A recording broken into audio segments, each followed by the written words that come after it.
Hello, everybody. Welcome to another episode of Finding Common Battlegrounds. This is the podcast that is dedicated to listening to both sides of the aisle, right? We got the left, we have the right. So we've got a conservative voice and a liberal voice. And so, as we usually do, we have a few current events, some news articles that we're going to be reviewing and talking about, and we're going to give our analysis from both sides and see what we agree on and what we disagree on. I am Tommy Triplett. I'm the conservative voice, and we have Ryan Cragen, who is representing the liberal side. So we've got a couple things we're going to be talking about. It's some kind of both legislation-related articles. We're talking about in Utah, there was the DEI, banning DEI at the public universities, DEI statements and things like that. We'll talk about that. But then also in Florida, it was also a college-related legislation that banned sociology from being from Gen Ed, from the general education core, and also some restricting funding for DEI-related initiatives. So yeah, very DEI-related podcast tonight. Anyway, so Ryan, Yeah. did you bidet today? Did I? Okay, so here is the problem, right? This is always awkward, right? Um, there are days when I don't have to use the restroom until I go to work. And of course, at work, they don't have bidets. So I did not actually have the delightful satisfaction of using my Lux bidet here at home today because when I got to work, that's when I had to go to the bathroom. So didn't happen. How about you, Tom? And just so our audience knows, this is what we regularly talk about. The Lux Bidets is our sponsor.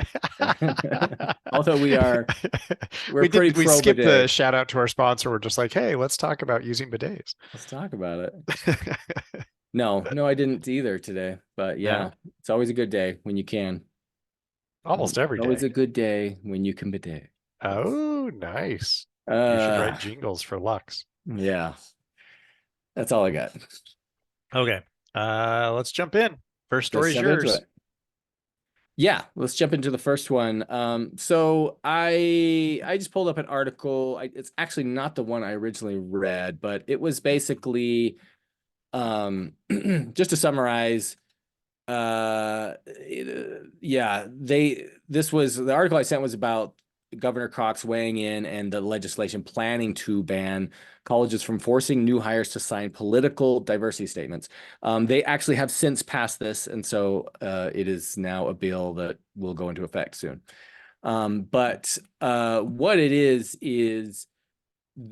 this is mostly at the University of Utah, but this was happening elsewhere, was on these new hires, and they were just new hires for anything.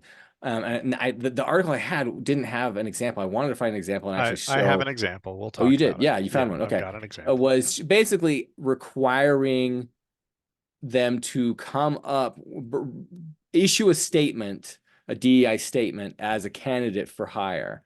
And this is I don't know how long this had been going on, but it just sort of came up on the radar. Governor Cox called it out, and then the legislation just put a ban on it, and that can't be done.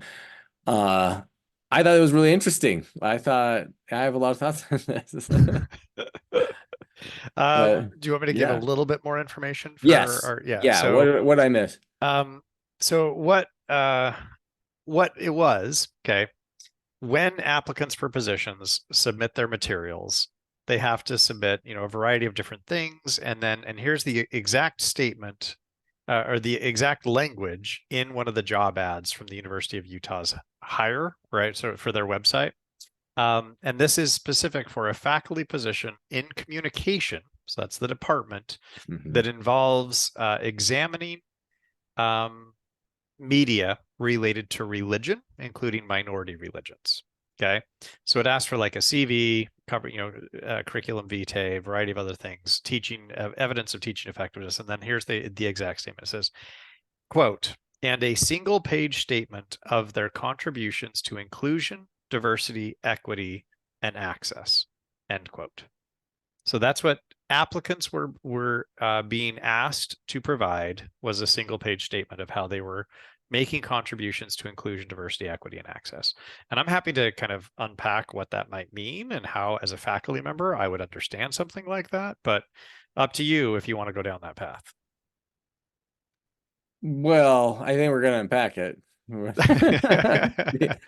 Okay. So my university doesn't currently require that, right? So that's not something that we require at the University of Tampa. I've seen other universities say something like this, and it's not uncommon at universities to say, okay, we're trying to make sure that we have a diverse student population, and we want to make sure that those students feel recognized.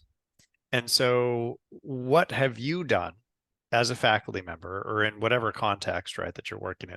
And I'll come back to this is almost exclusively just for faculty members, but so what have you done as a faculty member that demonstrates that you're capable of working with minority students? Okay. And so that's how I would read a statement like that is, do you have experience working with minority students? Like, what evidence can you demonstrate that you have experience working with minority students or minority individuals? And people could write any number of things. I did actually do a check on the University of Utah's website. So, because I read the article and I was like, okay, like, what is this? What is this actually? Because it says they have to sign diversity statements. They're not just signing a diversity statement, right? They're writing a statement saying, how are you welcoming to diverse populations, basically. But I did check their website. They have literally hundreds of other jobs, not faculty jobs, that do not require these statements. Okay. And I don't think it's actually a requirement for every faculty job as well. But the one that I did find was for a professor in communication who was studying minority religious views. Did I was you like, find this on your own, or did you find it through an article? That was actually like the third comment down on that article that you sent me from the Deseret News. Oh, it was. Is somebody had put the actual language, and I was like, I need to go check this language because it's totally out of context. And then like two more comments down, somebody had actually posted a link to one of the job postings. So I went to the job posting website for the University of Utah, and sure enough, it was in there, right? I found it. And I was like, okay, I get it. Like, this is going on. But I was like, let me just see if they've got it for like a chemistry faculty position. Turns out they're not hiring for chemistry. So I couldn't find a chemistry faculty position. So I was like, I wonder if they're doing this for every faculty position. But then I was like, let's look for like a lab tech. It's not in there for lab techs. I was like, let's look for a staff assistant. It's not in there for staff assistants, right? So it's not in there for every single position at the University of Utah. It appears to be in some faculty positions, they're requesting a DEI statement. What do you think about that? Complicated. I mean, do I think that this is what Governor Cox made it out to be, right? That like, we're making faculty swear allegiance to the new woke ideology, and every one of them must adhere to some diversity, equity, and inclusion statement, and they must sign their life to it. That's not anything remotely close to what's actually happening. We're basically saying, hey, we want to make sure that, our university is a welcoming environment for a diverse group of people. Can you establish that you're actually a decent human being who's perfectly happy to have, Black students in your class, and white students in your class, and Hispanic students in your class, and Asian students in your class, and trans students in your class, right? Like, are you going to lose your mind if a student comes up to you and says, these are my pronouns, would you mind using those, right? I'm a college professor. I have to be flexible when a student comes up to me and says something like that, right? I can't be like, I refuse, right? Like, it doesn't make any sense. So if universities want to say like, hey, are you cool with this? I think that's okay, right? Are they saying everybody must be in lockstep and everybody must be a woke liberal and follow along these lines? No, absolutely not. That's certainly not the case at my university, right? We have a very diverse group of people. Are we probably majority on the left? Yes, but we have some people pretty far to the right. And those people are still have students in their classes who are trans students, right? Who are, racial and ethnic minority students, sexual minority students. They can't just kick them out of their class because they're like, you're trans, you're out, right? That's just not the way that it works. Yeah, but it doesn't that come down to just being a professional, 100%. a I think so. mature adult, right? Well, I would like to think so. Yeah. Yeah. Well, so I guess that's why I have an issue with the statements. Because I honestly, to some degree, I think it's exactly what you were saying. It isn't, because it's very much the fact that I even have to create and produce this statement of like, well, all the things I've done to create DEI, and that which is an extremely left movement, seems like a political, like playing a political allegiance, right, to a group that is clearly thinks it's important enough that they need to put it into the hiring criteria. And that's so it's interesting because, well, and here there's a few things, right? It's like LDS Church, the Church of Jesus Christ of Latter-day Saints, it's a big employer in the state. And you work there. If you work there, you have to be LDS, and not only do you have to be LDS, you have to be a member of the church, and you have to be Temple like recommend holder. yes, a temple A recommend member in holder, good which standing. just means you've gone through some criteria, right? That you're a upstanding member. And like they're a private institution, right? Yep. They have that right to be like, I'm gonna fire you if you decide you're don't align with us anymore. This is a public, this is public institution, right? This is the University of Utah. It's public funds. It's a public state, or a public state institution, and that's so it definitely feels like this could very, very, very be easily used as a cudgel like to screen out people who don't align with an ideology at the university. And it's pretty well known that university, the University of Utah, as well as many universities, are quite liberal. And like you said, there's probably some exceptions, but I think in general they're very left-leaning. So this seems like a way to just get rid of people that don't agree with the way you agree. That's just like everything you said was like, and in the way you put it, it's like, yeah, no, that makes sense, right? You want to include, make people feel comfortable. But I'm just like, any working adult professional knows that and should apply that, right? Should always apply that, right? And it's like um what is it? Jordan Peterson's, the whole way he came to fame was that I know. legislation to force him to Yes. use the language that the students wanted, right? And when he was pushed on it, I think it was in the protest, they were like, well, you don't want to use it, you refuse it. He's like, I didn't say I refuse, I just want to be forced, right? And he's like, if they would come to me, I would consider it. And he's like, more than likely I would, is what he said. And he's like, as long as they were, weren't being a jerk about it or something. So that's like, yeah, because he's a professional, he's an adult, right? And he just doesn't want to be forced to use language, which was that was the whole reason he had an issue with it. And so um, yeah, I don't know. To me, it seems that's a dangerous. It seems like easily can be weaponized. That's what it seems like. Right. Let me and I'm gonna kind of agree with you. Like I could see how it could be weaponized. So I'm not gonna dismiss that out of hand, right? I could absolutely see how people could be like, we only want to hire people on the left. Okay. But given the context that we just talked about, right? Let's say that it isn't sociology, right? Let's say that it is just a biology class and this person's just teaching like microbiology. And when they were asked to write this statement, they were like, I will not teach gay students. Can the University of Utah hire them?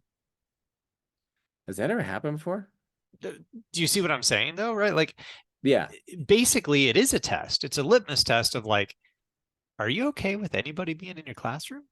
So Right. in effect, it's saying like, are you okay, like being in society, right? And Right. your point is very well taken that it's like, yeah, any professional would be like, sure, of course. Well, But I'm do you just see gonna what I'm saying? It's almost like it is a litmus test of, are you an asshole?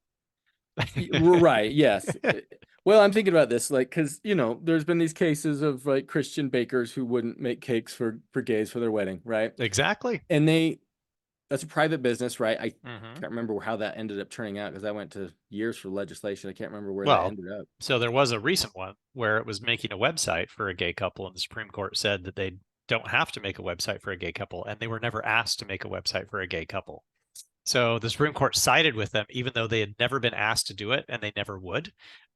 It was an absurd outcome in the Supreme Court on that one. That's weird that it got up to the Supreme Court. Yeah. Well, Um, they did it. They filed it the moment the Supreme Court majority shifted. oh, interesting.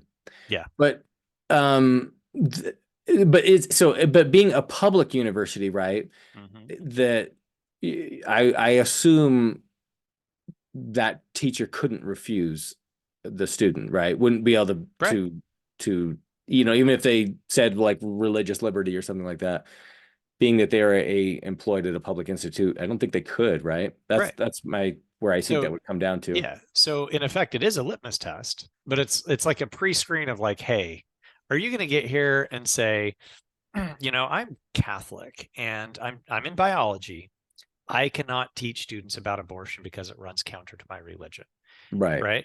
And the university's going to be like, hold on, right? If that's part of the curriculum, if you're teaching in the medical school, right, and we need you to cover abortion because that's just one of the things that we cover, you can't just say like, no, I'm not going to do this. It's against my religion. Yeah, I don't know that. Has that come up at all? Because that makes me wonder. That's gonna come up at some point. That's gonna come up. Right? That's interesting because yeah, that's and I'm not sure what would happen there. Should the I mean, so I guess I think the university would definitely have to take into consideration the teacher's perspective, right, and their rights, but Sure. to preemptively not it's like hey, I think you're gonna get pregnant. I'm not Right. gonna hire you, right? Right, right, Like right. I get it. Yeah. it's like I think you might be a problem. Hmm. I'm gonna make sure you don't. That's what it feels like with DEI. It's like these DEI statements of like, let's Right. just let's just But nip this in the butt way ahead of time, yes, but and we do don't have keep to in deal mind, with right? it. Like the statements are being framed as like you have to adhere to some woke ideology. It's like I'm going to make all of my students be trans and they all have to be bisexual, right? And no one's actually asking that. They're saying, "Are you okay with sexual, gender, racial minorities in your class?" That's basically what they're asking. It's super benign. And what they're trying to weed out is the person who's like, "No, I'm not," right? And then you're like, but we're a public university. You have to be, Hmm. right? Well, like we don't have a say in this. Everybody gets to come to the university. They gotta We're include not a everybody. private university where we can screen people out. We just need to know that you're going to be fine and you're not going to be like, hey, I am a ultra, whatever religious perspective this is, and trans people don't exist according to my perspective. And I've got a student who's asking me to use different pronouns. I refuse. What does the university do in that instance? Right. That's the thing. I'm surprised this hasn't come up because it's gonna come up, Mhm. and they will actually, because of religious liberties, they probably will have to accommodate that person to the I professor don't to think some they'll extent. no, I don't think they'll have to accommodate the professor at all. I don't know. Yeah, No, this is and interesting. it is interesting, and here's why I would say they wouldn't, right? So it depends on the context. Right. If it's a private university, things get a little different, but at a public university, a professor cannot refuse, right? This is a civil right, basically. They can't refuse to have a student come into their class. If that student, I mean, imagine that it's like a conservative Muslim instructor and a woman comes into his class not wearing a hijab, Right. He's right? like, Like what the heck? there is no way that the university can be like, Stone all the her. women have to wear a hijab going into this guy's class, right? Like that is never going to happen in the United States. Never. You're right. Do you see what I'm saying? No, I So know what you you're can't saying. Yeah. accommodate to the professor's position if you're a public university in terms of who you're going to teach. Well, Faculty can't screen that out. I'm just trying to think. I'm trying to wrap my head around it. So what if someone has an issue, or maybe or an issue with some of the curriculum, right? I don't want Okay, to so teach let's this. talk about curriculum because this literally happened at my university this year. Did it? So Yes. because you could say, I don't want to teach this subject matter Mhm. on this day. I'm going to have someone else teach for me, right? And like, I've got religious, issues with this stuff. Does the university, We like wouldn't where accommodate them. they don't have to? You're saying they don't have to. One, we're a private university, right? But I Could, will give. could they fire them, right? If they were like, no, I've refused to teach this. Yes. You think so? I don't know. 100%. I don't know. I don't know. 100% you could. And here's why. Well, I know they could, but yes, here's why. So this is where it gets a little bit tricky. Curriculum. Okay. So what you're going to teach, the actual stuff that you're going to teach at pretty much most universities, there are probably exceptions out there, is established by the faculty. So faculty control curriculum. Okay. So if faculty control curriculum, that means the faculty kind of set it, but every university that's accredited, okay, and that isn't actually very important. And Tom and I are laughing for reasons that'll become apparent in our next episode. But if you're accredited, the accrediting body stipulates certain aspects of that curriculum, right? And it's not going to be like super specific. It's going to be like how many credit hours, the general content that you have to cover. So it does say like you have to cover certain things. But then you may have within, are you frozen, Tom? No. Oh, no, you're just still smiling. I was like, dude, listening. you are so like straight, like right in the same position. Certain programs may have an additional accreditation on top of that. Okay. And this is the context. I'm going to speak somewhat vaguely because this all happened in confidence and I can't give specific details. But given my current position, right, I'm obviously a faculty member, but I'm the president of our faculty senate. So the faculty sets the curriculum. I'm the president of the faculty senate. This came to me at the beginning of the year that we had a faculty member in a department where the program was accredited and there was specific content that their sub-accrediting body, right? So this is not one of those big seven that accredits universities across the country. This is a body that accredits this specific department's program. This accrediting agency said, you have to teach this content. And everybody in that department said, yeah, we're accredited. We have to teach this content. So they turned to the person who was most qualified to teach it and said, we need you to teach this. Okay. And it was a collective department decision. And this faculty member said, I don't want to teach it. And because they said, he objected to it, or no, just didn't want to. Didn't want to. Okay. And the department said, no, you have to. Because that's actually what departments do, right? So we have academic freedom. Faculty have academic freedom. We have a lot of control over what we get to cover. But if it's part of our accreditation and the entire department says, you have to teach this, you actually don't have a say in the matter. So you lose academic freedom over that. Yeah, and you're saying as a governing body, the faculty are approving the curriculum. And then once they've approved it, then they're saying you're obligated dictating to who will teach it. And yep. And you if someone did refuse to comply, that is grounds for firing them. Okay. Yeah. Interesting. I really wonder if this had come up, right? If this scenario comes up and they were fired, would there be recourse, right? Legal recourse to say you have violated my constitutional right, my religious rights to not comply with this, right? That it seems like that's. I'm surprised. I keep saying it. I'm surprised this hasn't happened.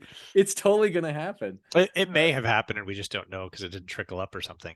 But yeah, I mean, it wasn't a big enough news story. Yeah, my thought on this is if a faculty member is in an accredited program where the content is specified and they were like, I have religious objections to teaching this. Yeah, they actually don't have a solid case, to be honest. No. I think because it's an elective position, right? Like they're not forced to take this job, right?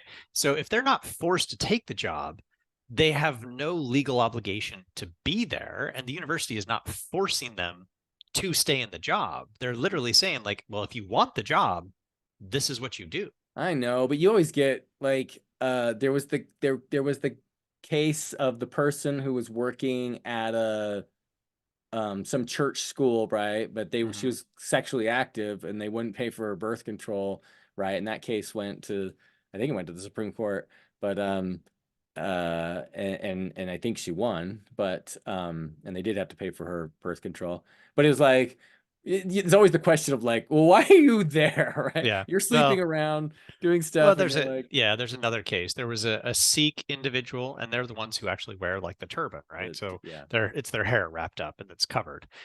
This happened in Canada, and a friend of mine actually wrote about it as an article. But the Sikh individual wanted to work for the railroad, and they had to wear hard hats. Oh, interesting. You can't wear a hard hat because he's got a turban on, right? But he's like, no, He needs a I want to work. modified Yeah, I know. He's like, I want to work for the railroad. And they're like, but you can't work for the railroad. And he's like, but I want to. You know, honestly, like I think the priority should not be for somebody who's like, I get a religious exception. You know what? If we've determined that it's a safety issue, you don't get a religious exception. You're not like, I get to work for the railroad. It's like you can work somewhere else. Huh? I'm trying to remember what actually the outcome was. I think basically what they decided is like, because that's actually like a government entity too at some level, right? So there's like government stuff. But I think that the accommodation is if you can make the accommodation as an employer in a way that like doesn't substantially change what they have to do, then go ahead and do it, right? So if somebody's saying like, I'm a Sikh individual, I can't wear a hard hat, then like put them in a station where they don't have to wear a hard hat, right? But if they're out working on the train or on, like actually building the railroad or something like that, and they have to wear a hard hat, then it's like, no, sorry, you don't get to do that job. So you have to kind of balance, right? And I think that's perfectly reasonable if it's something that you can accommodate without causing problems for everybody else. Okay. Right. Then yeah, make the accommodation. But if they're saying like, no, I'm special, right? You have to change the entire workplace around me and my one specific thing, and it's going to cause hardship for everybody else and the business. No, right? I don't think that's a reasonable accommodation. Yeah. It's interesting. This to me, it's just like the medical accommodations.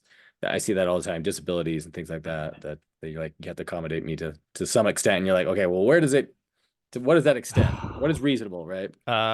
We're fighting those issues at my university too. You would not believe the accommodations that students are trying to get these days. They're just astonishing. Just give me one example.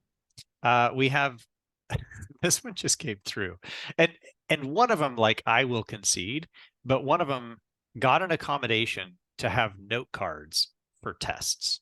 Oh yeah. So correct me if I'm wrong, but that's basically saying my accommodation is I get to cheat. I get to cheat. Was it some memory thing or something? It is. And so that's why I was saying like in a specific case. So for one, I was like, okay, I'll give it to him.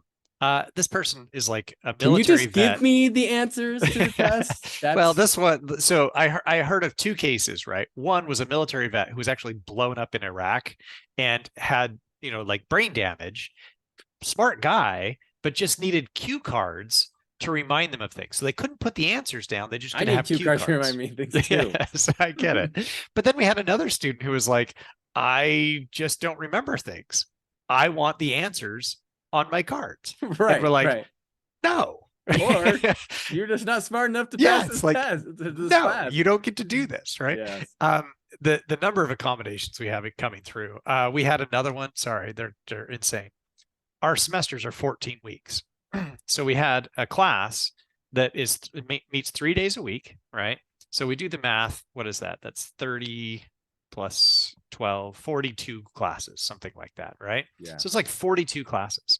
One student wanted accommodation, so they didn't have to attend as much.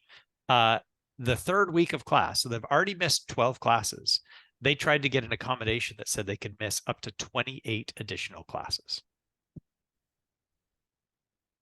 For what? Yeah. I don't know, Tom. I This is don't know. awesome. This makes me want to go to the university and just see what I can get away with. Just ask for anything and everything. Trust me, they're already doing it. And our accommodations office is giving them everything. I'll give you one more because it was just so funny. As long as they're entertaining, man, keep them coming. We had, okay, so there's this really tricky balance with chemistry and chemistry labs where they're dealing with toxic chemicals, right? So you have to like balance two things: the accommodation, because the true purpose of an accommodation is like to balance somebody who is, you know, in some way disabled, right? Yes, they've got some, you know, handicap, something that's causing problems, to make it an even playing field for them, right? But we had a student request, I kid you not, to have an accommodation to have a mini horse accompany them into the chemistry lab. What? A mini horse? A mini horse. Okay. Not a pet dog, a mini horse. Like this is like a comfort animal. Yeah, comfort animal. A mini horse in a chemistry lab with acids and toxic chemicals. Chemicals in the chemical lab. I kid you not. I've been talking to the chair of the chemistry department who's like, what is wrong with it? Because the accommodations office was like, yeah, you need to give him this accommodation. And the chemistry professor was like, over my dead body. This is an OSHA requirement. We can't have horses wandering around crapping on the floor at a chemistry lab. Hey, that's combustible. Be careful. So trust me, like it's out of control at my university. We're trying to rein that in right now. Never mind. I'm not going to go. It looks like I'm already being outdone. Could you even have come up with that one, Tom? No. That was good. That was good. I would have been like, every time I go to the cafeteria, I want a free bagel or something like that, you know? They'd give you that in a heartbeat. I'm undernourished. That would be so benign at my university. Would be like, yeah, go for it. We don't care. That's minor league. Up your game, Tom. Up your game. Totally. All right. Anyway, did we get off topic on the DEI? Well, here's the thing. Let's move on to the next subject, which I think we're gonna hit some of the same similar stuff stuff again. Similar stuff. Yeah. But, all right. So this one's mine. And it's hitting pretty close to home, like really, really close to home. In the state of Florida, a year or so ago, they actually passed legislation defunding all DEI initiatives at state universities. So a lot of these universities, mine does too, and I'm a private university, right? We have a DEI office. So we have kind of a person who oversees that. That person has staff, and they kind of do all these different DEI initiatives on my campus. We can talk about whether we think they're effective or not. That's a different issue. But so we have that. A lot of other universities do have this, including state universities. And the state legislature said we're defunding all of those. Universities can no longer spend any of their own money on this. So if they get grants or if they get donations that are specific to DEI initiatives, then they can still have them, but they can't use state money. Fine. So that happens. Then back in, I want to say October, November, the State Department of Education, they have a board of commissioners who kind of oversee the curriculum. They met and they decided in the general education curriculum, right? So these are kind of core classes that everybody has to take. There are certain optional classes that will meet your social science requirement. That's like psychology, political science, criminology is often included in this. Economics is included in this. Sociology is included in this. History can be a humanities or a social science, kind of depends. But they had a list of classes that would meet the core gen ed requirement. And Sociology 100, right? So it's like the Introduction to Sociology survey course has been one of the courses that can meet those requirements for decades. It's just a standard course. Most schools, I would say most schools have Absolutely. that. Most schools have this, right? Because it's just a general elective. It teaches social science. That's fine.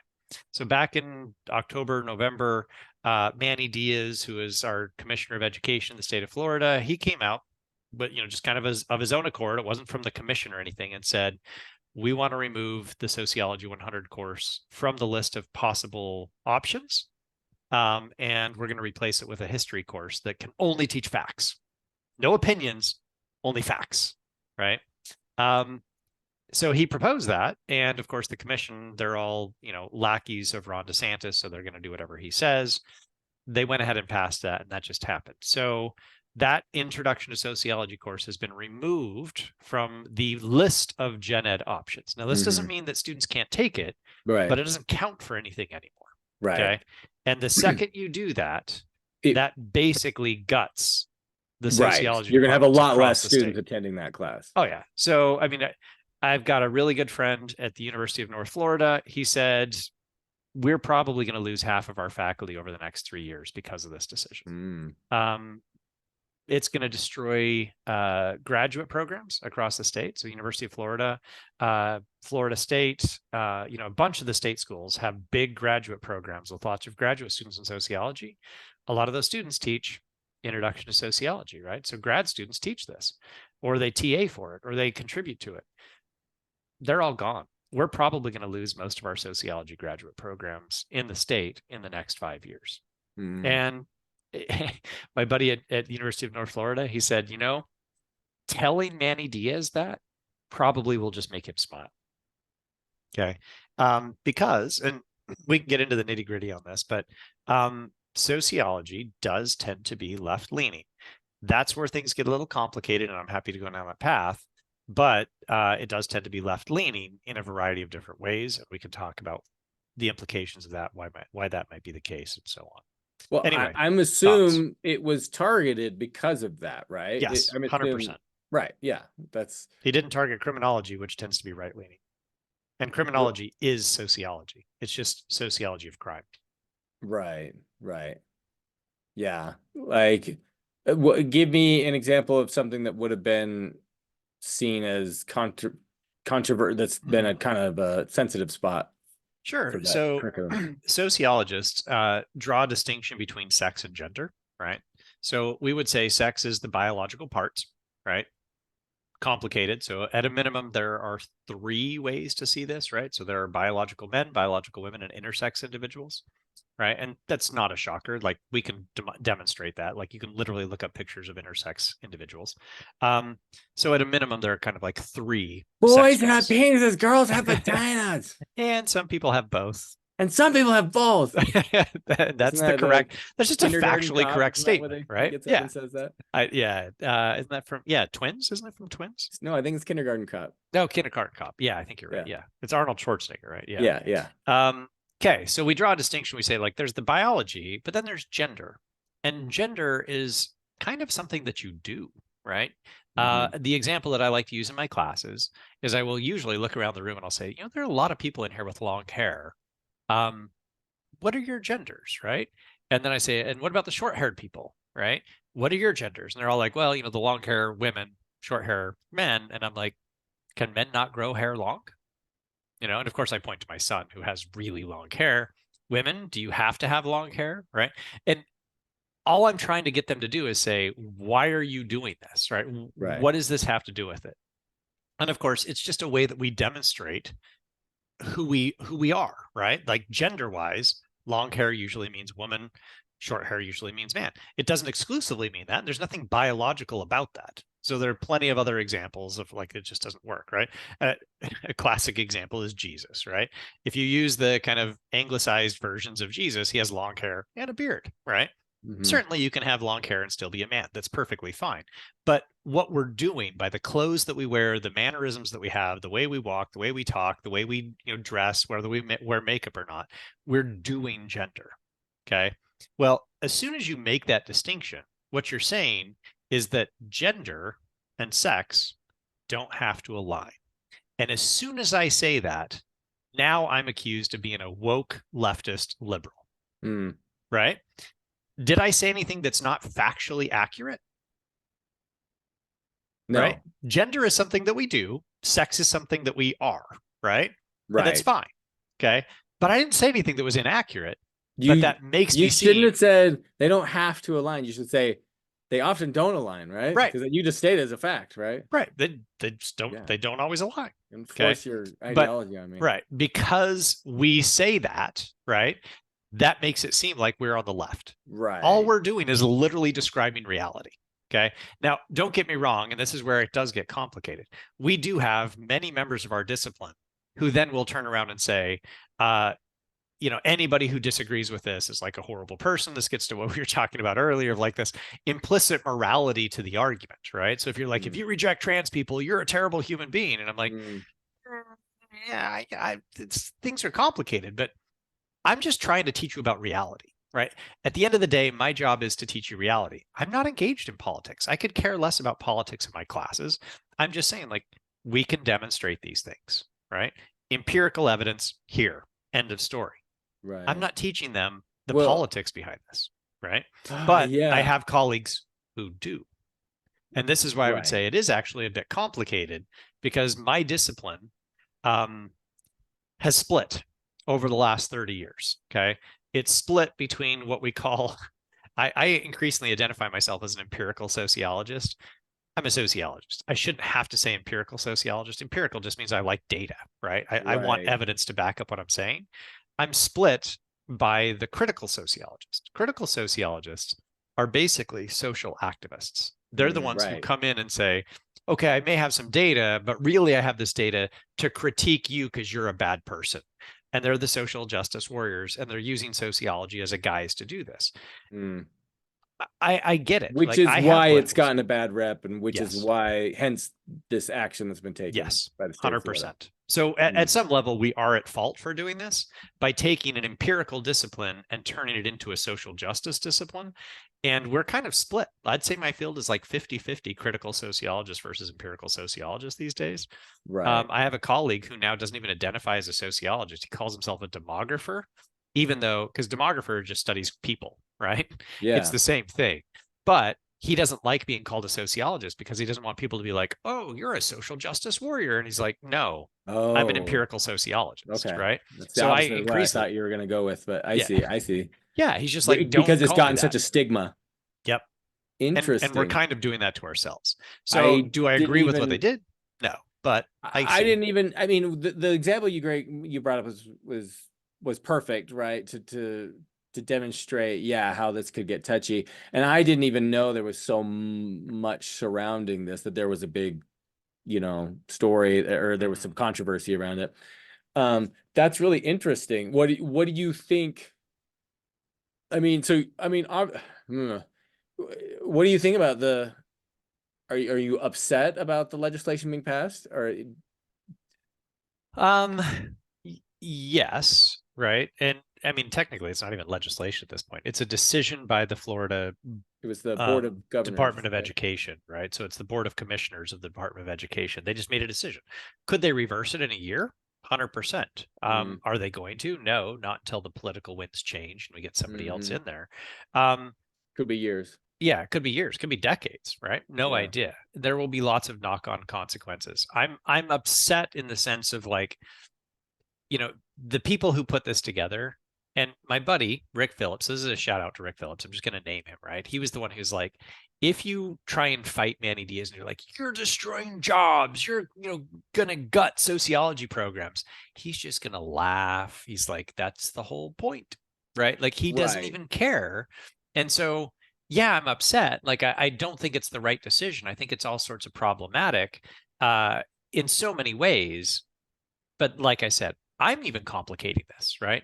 I'm complicating this because in my own discipline, I see that we kind of set ourselves up for this. We totally did. So theoretically, you're going to see a shift from, yeah, and I agree with you, right? Because when something's not in the Gen Ed curriculum, then a lot less people are gonna go to it. But what was it? But yeah, sorry, funny story.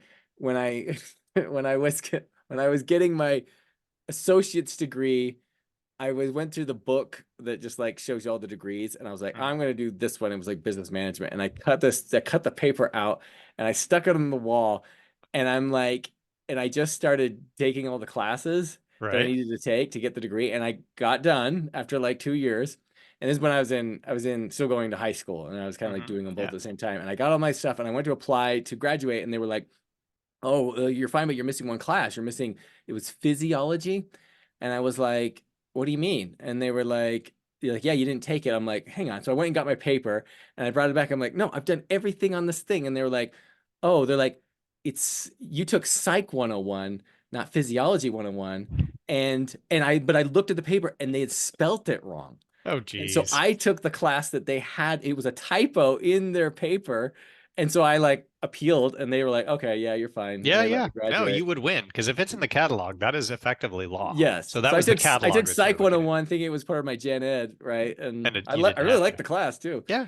But Mhm. sorry, get back on track. You're gonna see this depletion and you're gonna see an influx of people taking this history class, right? Mhm. But that's a totally different department, right? Oh yeah, completely different department. So you're gonna And see sociology, the way in academia it works, it's not like you can suddenly just shift all the sociologists over to the history right. department. Yeah, You can that's only their teach, industry yeah, and you can their only teach in career. what you have a terminal degree in, Yeah. with some really minor exceptions. So I can't have like a biologist who's like, I'm really interested in sociology. Can I join your department and teach a sociology class? And it's like, no, our accrediting body insists that the people teaching the courses have to have a terminal degree in those courses, right? In that Yeah. discipline. It's And the way it works. the impact what you're saying is the impact will be that like possibly up to half of your department will go Not away. mine. Luckily, at my university, we haven't changed this, right? Because we're private. But at my Got it. buddy's university, at University of North Florida, I'm not going to get the numbers exactly right, but I think he was saying that they have like 6 or 7 full-time faculty right now. Yeah. And he said with the knock-on effects of this decision, so just not teaching all of these large survey courses of introduction to sociology anymore, They don't need these they're going medical to classes. lose probably 2/3 of the students that they teach. And that's just revenue, right? It's just Right. sheer revenue that they're going to lose. And he said they'll probably lose 3 of their faculty. Wow. So they're going to lose half, right? I would not be surprised if that's the case, that they're going to lose faculty all over the state at all the big state universities. And, if I were a graduate student looking at universities to attend, I would take every university in the state of Florida for graduate school, right? I would take every university in Florida, public university, right off my list, because I'd be like, there's no money anymore. There's literally going to be no money for sociology, which means the graduate programs are all going to die, right? So I know at least 4 of the state universities, there might be more. University of Florida, Florida State, University of Central Florida, and USF all offer doctorates in sociology. I wouldn't be surprised if those are all gone in 5 years. Wow. Just gone. Yeah. So big, significant impact. Huge impacts, right? The knock-on effects are going to be massive. Any of those people who are getting grants, right? You're not going to get grants anymore, right? Like all of that's going away. It's going away. Those positions are going to be gone.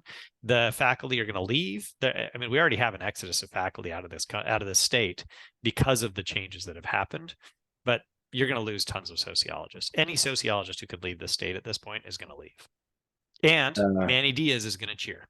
Or become a history. Yeah, well, I wish we could retool that fast, right? Unlike some people where we get real degrees, it takes like 6 to 10 years to get a PhD. There's a bunch of students right now that are like, I don't know, maybe I won't go into sociology. Nope. Change over to history here. Right. And Republicans are going to cheer about that. They don't want them taking our courses.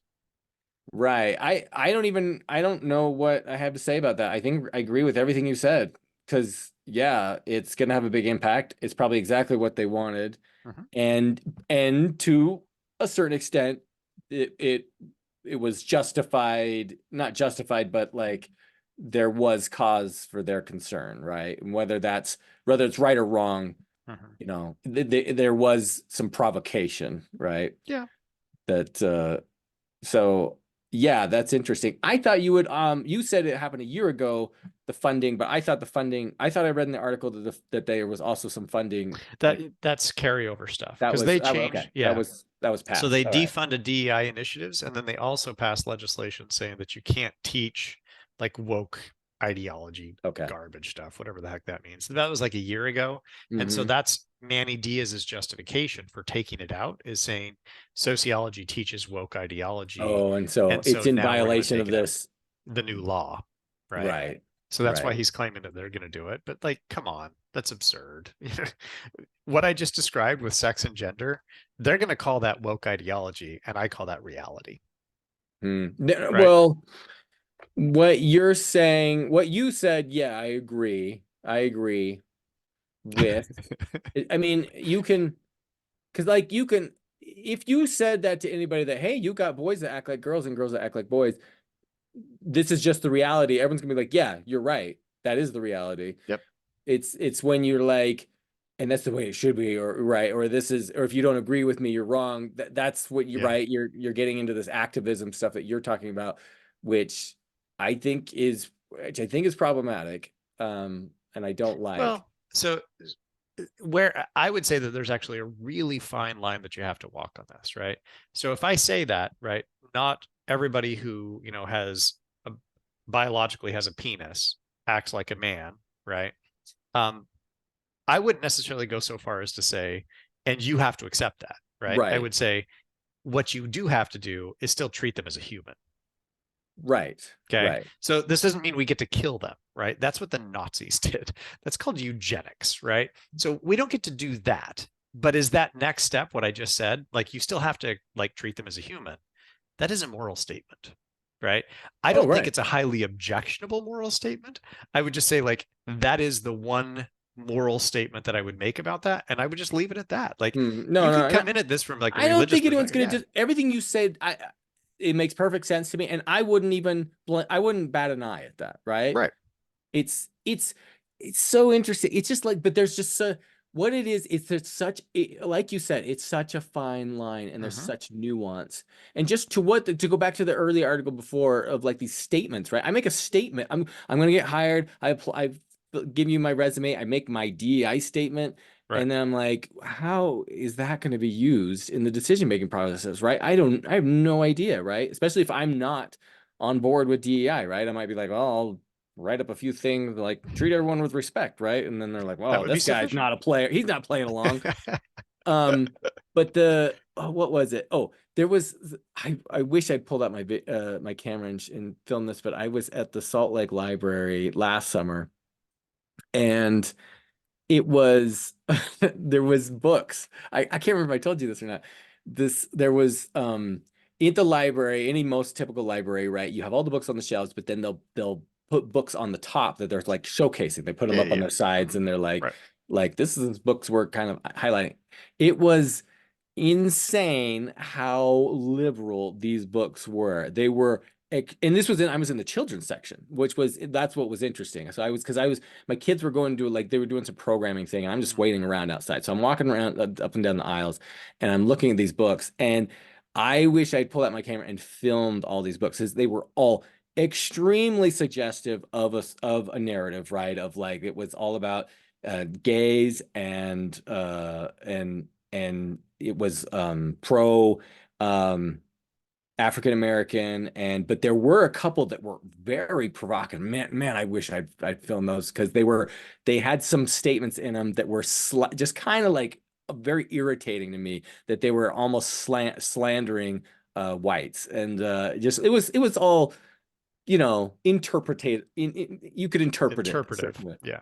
And um and I was like, but they was like, it was about like of maybe like 30 books. There was about eight of them were all like basically very, much pushing an agenda. And I was like, this is really interesting, right? And I'm like, I'm in downtown Salt Lake. It's very liberal there. Mm-hmm. And I'm at a public library and I'm like, this is, I'm in stomping grounds, liberal stomping grounds. And like I'm like, this is what I should expect, Sure. but I didn't like that it was in the children's section and then these were like highlighted, but it was like all they did was put a book up, right? All they're doing is setting a book up. Yep. So subtle, right? Just a little thing. And you're like, I'm just putting a book up that they might be interested in reading. And you're like, it's that same thing, right? You can just with like just a couple of words, you can imply that an Mm-hmm. idea is right or wrong, right? You could teach the curriculum just like you said, and then you could just say something at the end like that, whatever, right? And then I had a sister-in-law in town, and she said um something derogatory. She was like, and she's from Florida, and she was Mm-hmm. like, uh she said, oh, it was these MAGAs or something like that, right? He just like said something, and then she was like, it's these MAGA supporters, blah, blah, blah, right? And just a quick provocative statement against Trump supporters, right? Right. And you just little nuance like that, and I was like, oh, you're a DeSantis fan, because she was bagging on Trump, and I knew she wasn't, but I just said it just to get a You rise just out had of to her. put a jab back. You're like, Yeah, and she's like, "Ding." what? And Yeah. I was No, like, I get it. And I think you're right, because it is a very fine nuance. And I try and be very careful in my classes that like I will defend humans' rights, right? So like everybody's human. We can't be mean about that. But I also will take really bizarre positions just to mess with my students. oh, So great. I'll give an example, right? Um, what's the context in which this comes up? It occasionally comes up in one of my classes, and I like to mess with my students. The context is, I forget what it is, but the example is incest, right? So I'm like, generally, like everybody would say incest is bad, but I was like, okay, Generally, generally. But what if you have siblings, really hot right? sister. Siblings, right? Consenting and using Adult birth control. and over 18. Yeah, right? Yeah. So consenting siblings using birth control.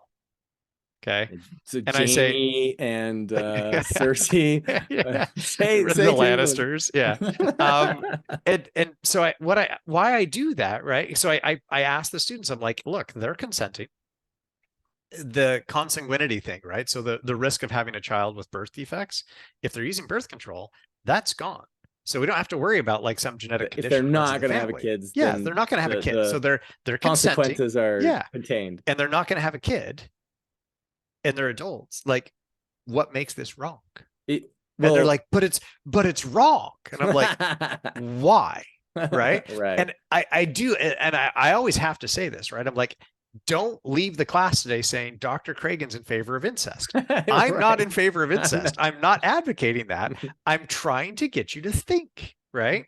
What makes it wrong in that given context, right? So if I put these stipulations in place, can you defend why it's wrong?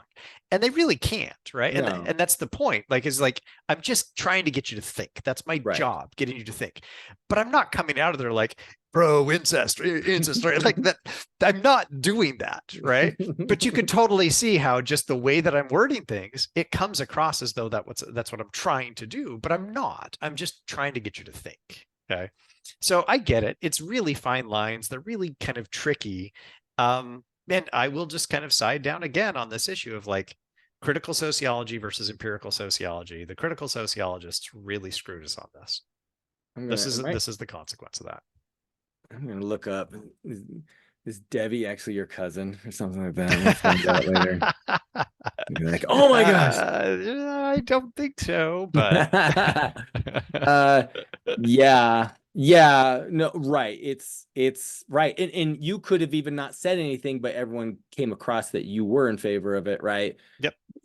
Right. They walk away thinking that even though you didn't even say anything that advocated for it, you're just kind of debating the morality of it, and yes, I guess defending it, but not advocating for it. Yeah, I mean, I actually now have it on my syllabus that I play devil's advocate in my classes. I take unpopular positions just to get you to think, and it's going to make you uncomfortable, but that's part of the learning process, is being uncomfortable, right? Well, yeah, but what I was thinking of was like, I'm pro-choice, but yet that makes it sound like I'm in favor of abortion, but I'm incredibly against it, right? And think it's horrible, but I do think everyone should choose. But that, that's interesting. Just me saying that I'm pro-choice implies that I'm down, right? But I'm not. So that's interesting. That's a tough. I would hate to be a sociologist professor, because everything would get, one, half it's controversial, and two, like, yes, all the misinterpretations, like, 100%. And you just have to be willing to go out on a limb and be very careful, when you're talking about things. But I'll give you an example that just came I'm up. not careful about anything I say. That's the problem. Well, I mean, I can get away with a fair amount, right? In part because I'm like, look, let's think about it this way. And again, I'm not advocating for it. So it came up in my class the other day. A student basically, she brought up the issue of like, well, why couldn't I, a female student, right? She says, well, why couldn't I make money like selling my body? And, so we had a very brief conversation about prostitution. I said, that does raise a different question. Context matters, of course. So it wasn't like we just brought it up. She brought up prostitution. We were running with it as a topic. And I said, I always think it's fascinating that we make prostitution illegal, but professional sports is legal. And they're like, wait, what do you mean? And I said, both of them are making money by destroying their bodies. And they're like, what? Like they had never made a connection. And I was like, literally, what happens to professional football players, right? We now all know they all get, not all of them, but most of them get CTE, right? Chronic traumatic encephalopathy. It kills them. They have a life expectancy that on average is 10 years younger than other people. They're literally using their bodies for other people's entertainment, getting paid for it, and it's legal. How is that not prostitution, right? And so I'm just asking the question of the students, not that I'm saying one is right and one is wrong. I'm just saying, aren't they the same thing? And the students are just like, their minds are going crazy. They're like, Dr. Cragen, how are you saying this? And I'm like, is what I'm saying wrong? Right? Did I say anything wrong? Or is it basically the equivalent, right? Professional football and prostitution are effectively the same thing. And they can't handle it, right? They hate these types of comparisons. And I'm like, my job is to get you to think about these things. So just think, right? And they don't like it. They don't like being asked to do that. I don't know. Interesting. All right. So, well, what do you think? We're good? I think we covered it. Yeah. I think we hammered it. All right. Should we wrap it up there then? Yeah, I think that's great. Okay. Thanks, everybody. If you have comments, questions, if you want to challenge Tom on anything, I'm, of course, always right. So, if you think professional athletes are prostitutes, please leave a comment. Yes, drop that in the comments. That would be great. We would love to get that. And we will talk to you soon. All right. Take care. Tom, look, we don't always agree when it comes to politics. But if there's one thing that we do agree on, it's that there's only one way to clean up after going to the bathroom, and that's with a Lux bidet. Listen, I've been using bidets forever, all right? And Lux is the best, all right? So, I mean, I've got like the little squatty potty thing and the bidet. It's like a whole experience. It's probably one of the highlights of the entire day. But like, it gets me clean and it gets me ready to talk politics in a civilized manner.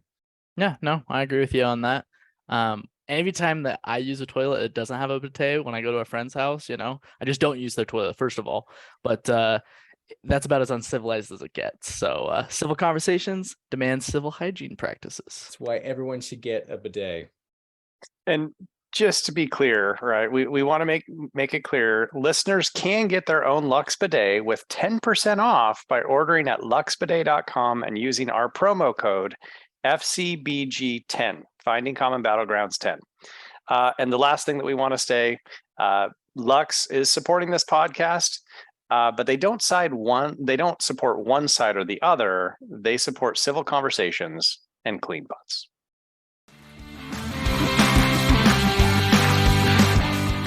We hope you enjoyed this episode of Finding Common Battlegrounds.